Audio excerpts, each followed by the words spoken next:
कुर्बानी प्यारे बच्चों, कैसे हो बच्चों। देखिए, हमने कल का वीडियो मैंने बनाया था, जो मैंने आपको कल लेक्चर दिया था, उसमें मैंने कूलाम के नियम के बारे में बताया था। मैंने कूलाम के नियम के बारे में बताया था कि यदि मान लीजिए दो आवेश हैं और वो दोनों आवेश स्थिर हैं, तो उनके बीच कितना बल लगता है मैंने बताया था। F बराबर 1/4πε0 into Q1 Q2 by R square. हमने ये आपको बताया था, और मैंने ये भी बताया था कि ये कब है, जब ये दोनों आवेश निर्वात अथवा वायु में हर एयर और को। लेकिन अगर हम दोनों आवेशों को हम इस निर्वात अथवा वायु के स्थान के अलावा अगर हम किसी अन्य माध्यम में, जैसे लकड़ी है, मोम है, अभ्रक है इत्यादि, अगर हम इसमें रख दें, तो ऐसे माध्यमों को हम परावैद्युत माध्यम कहते हैं। तो अगर हम निर्वात अथवा वायु के अलावा किसी अन्य माध्यम में रखें, तब मान लो उसको हम F डैश कह देंगे। तब जो वैल्यू आती है वो आती 1/4πε0 K into Q1 Q2/R square. ये मैं आपको बताया था।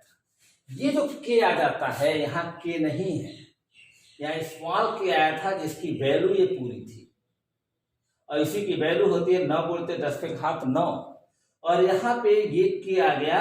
अगर इसे हम ऐसा भी यहाँ लिख सकते हैं, यही 4πε0 तो ऐसे भी लिखा जा सकता है, F डैश बराबर 9 × 10⁹ K into Q1 Q2 by R square, क्योंकि इसकी जो वैल्यू होती है वो 9 × 10⁹ होती है।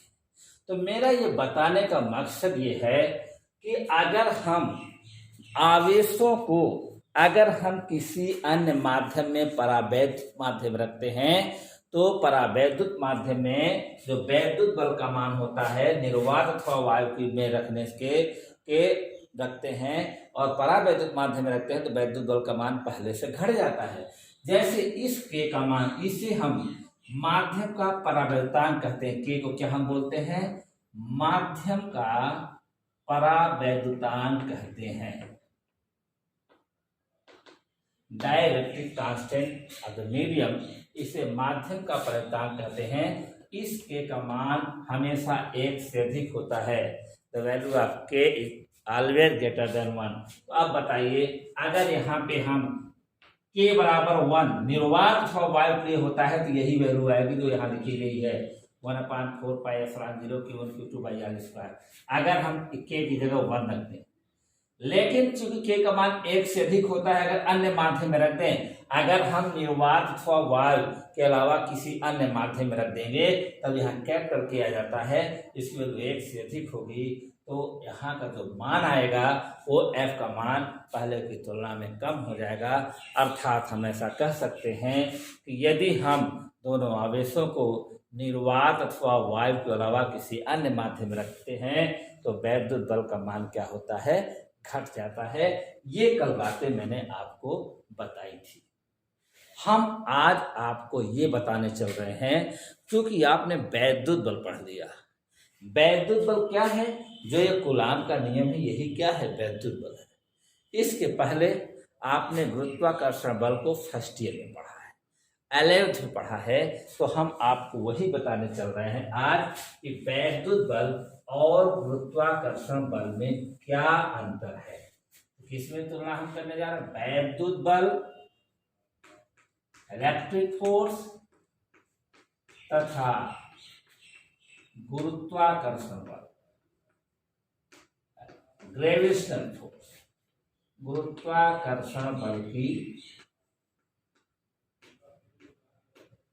तुलना।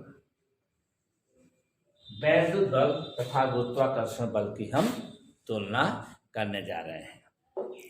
हम क्या है, लाइन खींच ले, एक तरफ वैद्युत बल हम कर देते हैं, दूसरी तरफ क्या है? गुरुत्वाकर्षण बल।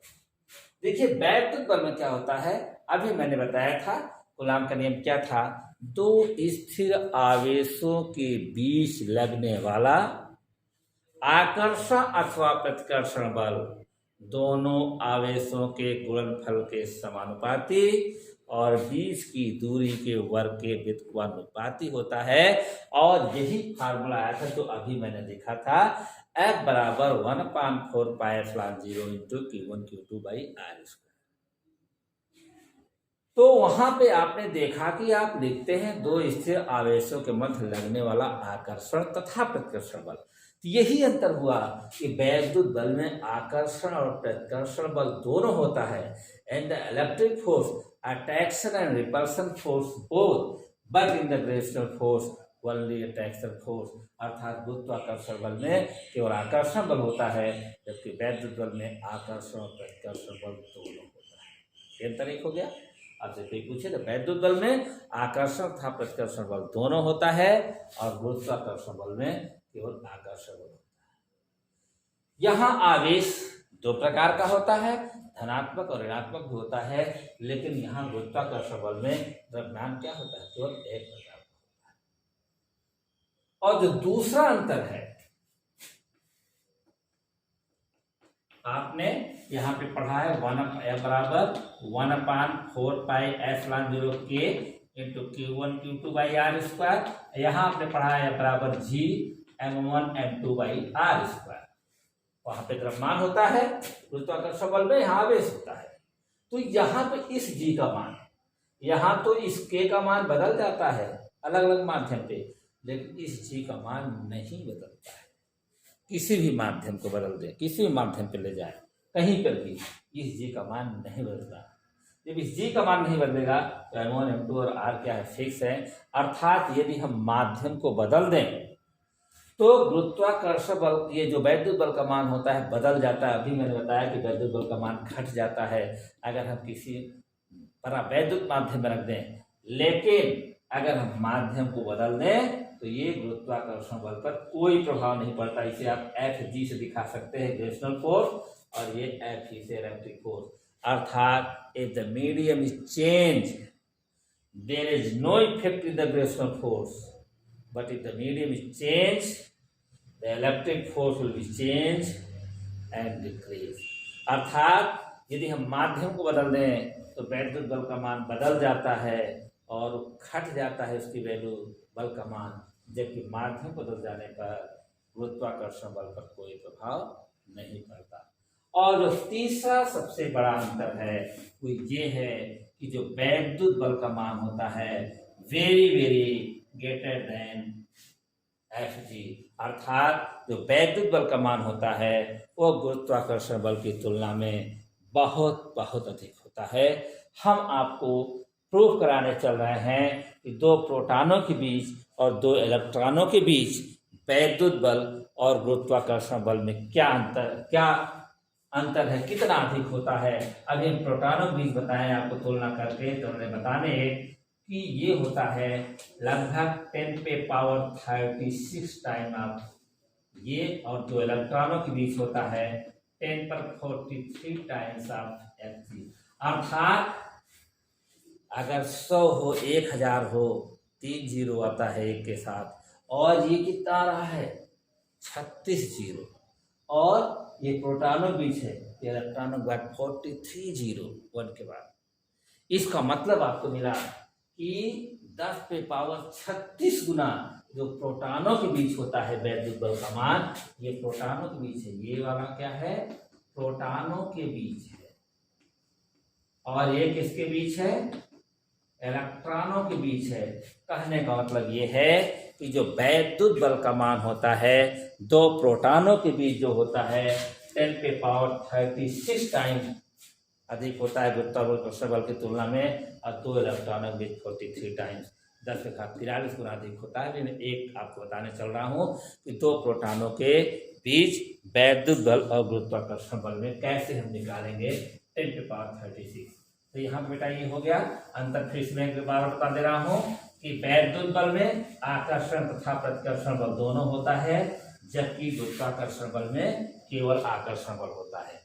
दूसरा मैंने आपको ये बताया कि अगर हम माध्यम को बदल दें तो गुरुत्वाकर्षण बल पर कोई प्रभाव नहीं पड़ता है, लेकिन अगर हम माध्यम को चेंज कर दें तो वैद्युत बल के वैद्युत बल पर प्रभाव पड़ता है और वैद्युत बल का मान घट जाता है। और मैं तीसरा अंतर आपको मैंने बताया कि वैद्युत बल का मान गुरुत्वाकर्षण बल की तुलना में बहुत अधिक होता है, जिसमें हम आपको प्रोटॉनों के बारे में बताने चल रहे हैं। अर्थात दो प्रोटॉनों के बीच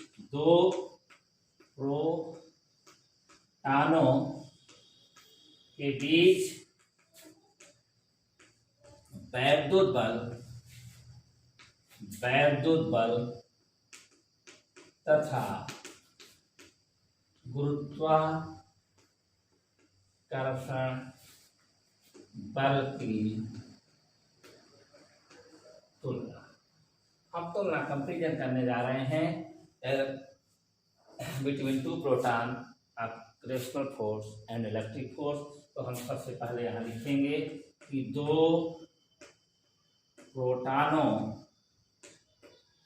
के बीच वैद्युत बल।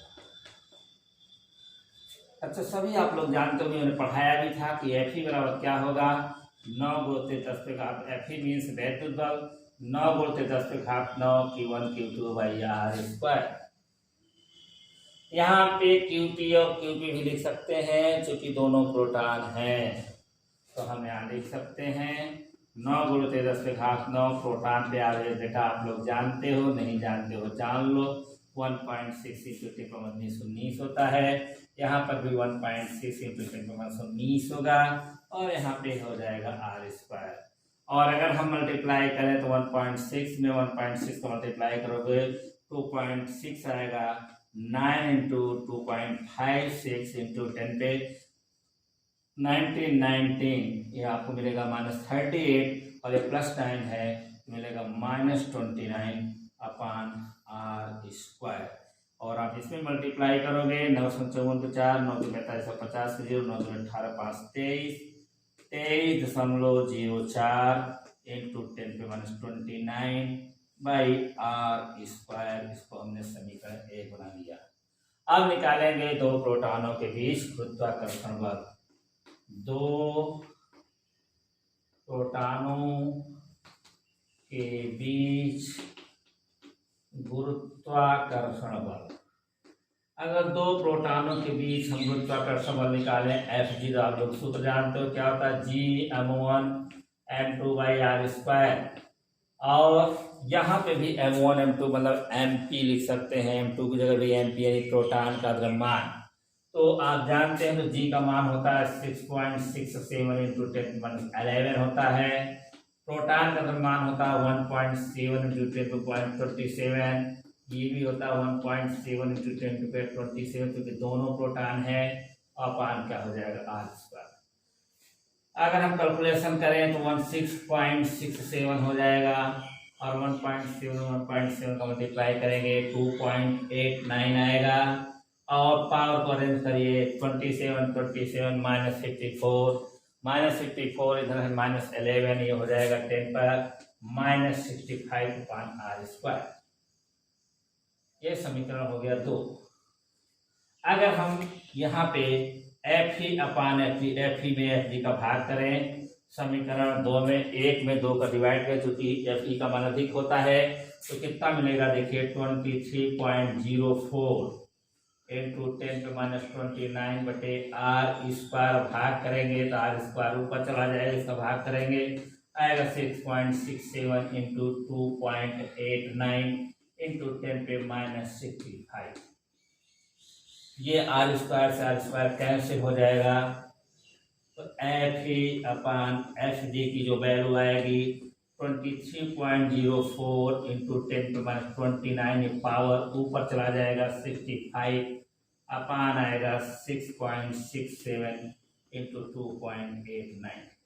हम इसको अगर एक अलग कर लें तो लगभग ये 6.5 से ज़्यादा है, लगभग 3 के पास 6 × 18 20 21 के समथिंग आएगा। अर्थात अगर हम इसको डिवाइड करें तो लगभग 1 के बराबर आएगा। हम ऐसा लिख सकते हैं यहाँ पे लगभग 1 इंटू पावर आएगा, घटा लीजिए +65, 15 में से 9 गया 6, 5 में से 2 गया 3, 36 आएगा। 1 × 10⁻36 यही आएगा 10⁻36 या इसे ऐसे लिख सकते हैं कि Fe बराबर 10⁻36 इंटू Fg। तो आप लोगों ने बेटा देख लिया कि वैद्युत बल का मान कितना अधिक होता है। वैद्युत बल का मान गुरुत्वाकर्षण बल की तुलना में लगभग 10⁻36 गुना अधिक होता है। इसी प्रकार से हम इलेक्ट्रॉनों के बीच भी निकाल सकते हैं कि दो इलेक्ट्रॉनों के बीच वैद्युत बल गुरुत्वाकर्षण बल की तुलना में कितना अधिक होता है। अभी मैंने बताया कि वह भी आता है 10⁻43 गुना अधिक होता है। इसी तरीके से आप निकाल सकते हैं दो प्रोटॉनों के बीच, यहाँ इलेक्ट्रॉन लिखोगे, दो इलेक्ट्रॉनों के बीच वैद्युत बल, तो ये यही आएगा। इसलिए इलेक्ट्रॉन पर भी आवेश इतना ही होता है। लेकिन जब दो प्रोटॉनों के बीच, यहाँ इलेक्ट्रॉनों के बीच गुरुत्वाकर्षण बल निकालोगे तो यहाँ पे M1 M2 बदल जाएगा, क्योंकि इलेक्ट्रॉन का जो द्रव्यमान होता है वो 9.1 इंटू 10⁻31 होता है। तो यहाँ पर भी वही होगा 9.1 इंटू 10⁻31, मल्टीप्लाई करोगे उसको भाग कर लोगे तो यही आएगा लगभग 10⁻43 टाइम्स। तो हम समझते इसको आप कर लोगे 1 मिनट में। ये भी कुछ है नहीं, फार्मूला याद है, वैल्यू आपको याद है तो आप निकाल सकते हैं। तो कभी कभी ऐसा पूछ लिया जाता है कि बताइए प्रोटॉनों के बीच वैद्युत बल गुरुत्वाकर्षण बल में कितना अंतर होता है और दो इलेक्ट्रॉनों के बीच, तो इस तरीके से आप निकाल सकते हैं। हम अब आपको दूसरी टॉपिक से बताने चल रहे हैं कि हम कूलाम के नियम का सदिश स्वरूप कैसे निकालेंगे। तो जो अगली टॉपिक हम आपको बताने चल रहे हैं इसमें कि हम थोड़ा थोड़ा बेटा इसलिए बता रहे हैं कि आप इसको थोड़ा थोड़ा जो है जानकारी है इकट्ठा बता देने से एक दिन से आपको उतना समझ में भी नहीं आएगा। ये थोड़ा थोड़ा बताने से क्या होगा, आप समझते रहेंगे। तो हम निकालने जा रहे हैं कूलाम के नियम का सदिश स्वरूप। कूलाम के नियम का सदिश स्वरूप। Coulomb's law in vector form. कैसे इसको निकालेंगे, देखिए हम मान लेते हैं X Y axis Z axis, ये ओ बिंदु है। यहाँ पे हम मान ले रहे हैं Q1 है, ये यहाँ पे Q2, ये Q1 है, ये O के सापेक्ष जो Q1 का यहाँ मिलाएंगे, Q1 का पोजीशन वेक्टर स्थिर सदिश R1 है और O के सापेक्ष जो Q2 है इसका जो स्थिर सदिश है R2 है। यहाँ से हम इसको ये मिला दे रहे हैं Q1 Q2 को। अब बताइए यहाँ पे जो बल लगेगा, क्योंकि दोनों प्लस आवेश है तो निश्चित रूप से ये दोनों वाहक क्यों होंगे, जो इस पर बल लगेगा, ये जो लगेगा Q2 के कारण जो इस पे बल लगेगा Q1 पे F12 होगा, ये भी वेक्टर ऐसे लगेगा। और जो इसके कारण बल लगेगा Q1 पे Q2 पे F21 हो जाएगा। वैसे देखिए जो मैंने आपको बेटा सूत्र बताया था, यही मैंने आपको बताया था F बराबर K Q1 Q2 by R square. लेकिन अगर हम इसे वेक्टर के रूप में लिखना चाहेंगे तो ऐसे लिखेंगे, वेक्टर बराबर K Q1 Q2 अपान R स्क्वायर, ये R कैप होता है।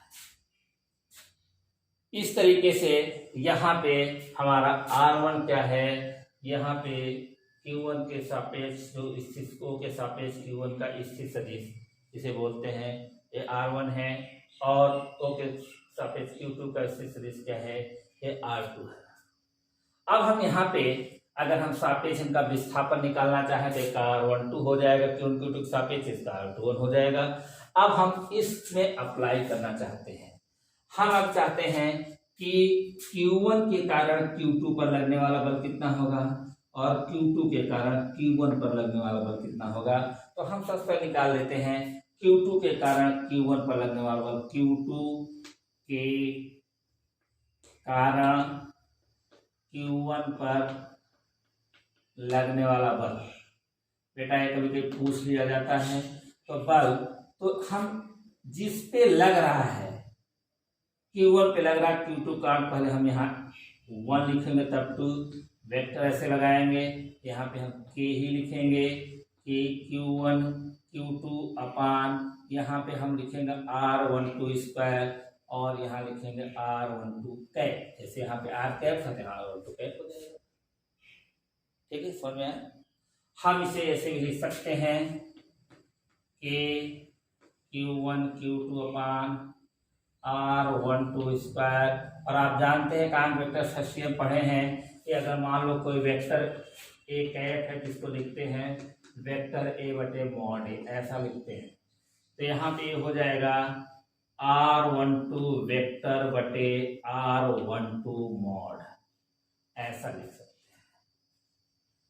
अब अगर हम यहाँ पे देखिए ये है और इस चीज को देखिए हम ऐसा लिख सकते हैं या F12 बराबर के Q1 Q2 अपान, अगर चाहे इसको एक साथ हम लिख दें तो इस पर कोई फर्क नहीं पड़ेगा। ये आप मॉड है, हाँ मॉड इसका लिख रहे हैं तो हम यहाँ लिख सकते हैं R12, कोई फर्क नहीं। और यहाँ पे ये R12। एक चीज और है, हम ऐसे लिख सकते हैं के Q1 Q2 अपान R12 का S, और इसको हम लिख सकते हैं R1 माइनस R2 समीकरण है, क्योंकि ये R12 को कहेंगे ऐसे R2 माइनस R1 या R1 माइनस R2, इसको हम ऐसा लिख सकते हैं। इसी तरीके से निकालते हैं। अब हम निकालेंगे कि Q1 Q2 का मैंने निकाल दिया। अब हम निकालेंगे कि Q1 के कारण Q2 पर Q1 के कारण Q2 पर लगने वाला बल। देखिए अब बेटा क्या होगा, सेम ऐसे ही ये Q1 क्या Q2 पे लग रहा है तो Q2 पहले लिखेंगे तो क्या हो जाएगा F21। यहाँ जरा क्या हो जाएगा, जरा देखो ये मिलेगा K Q1 Q2, यहाँ क्या मिलेगा, यहाँ पे R21 हो जाएगा। इसी प्रकार यहाँ लिख सकते हैं, इसी प्रकार। और यहाँ पे आप जरा देखना बेटा, यहाँ पे R1 माइनस R2 है तो यहाँ R12 था तो हमने R1 माइनस R2 लिखा, यहाँ R21 है। पहली बात तो हम ऐसे लिख ले, पहले R21, या हम एक काम में कर सकते हैं, चाहे हम चूंकि इसी की तुलना कर दे रहे हैं तो R21 ऐसा लिख सकते हैं। सॉरी अभी कैप आप बना लीजिए, फिर ये पहली लाइन हमने इसी को देख के लिख दिया। या चाहे तो हम यहाँ पे सेम ऐसे लिख सकते हैं, जरा देखिए हम ऐसा लिख सकते हैं I2 माइनस R1। तो इसको देख देखिए, तो पहले समीकरण हमारा यहाँ 1 2 है तो R1 माइनस R2, यहाँ 2 1 है R2 माइनस R1। इसे चाहे तो हम देखिए ऐसा भी, देखिए थोड़ा सा इसको मिटा दे रहे हैं, इसे चाहे तो हम ऐसा भी लिख सकते हैं, ये अगर माइनस पहले ले आए तो ऐसे लिख सकते हैं कि Q1 Q2 बटे R21 का क्यूब, और ये लिख सकते हैं हम R1 माइनस R। समीकरण 2 हो गया। जब समीकरण 1 और 2 से देखो, 1 और 2 सेम हो रहे हैं, सेम तरह देखिए, लेकिन यहाँ क्या लग गया, अर्थात ये F12 इतना है तो ये किसके बराबर है F12। तो हम लिख सकते हैं, और यहाँ पे समीकरण 1 तथा 2 से ये F21 है और यह चीज F12 है लेकिन माइनस लगा है, तो ये हो गया F12।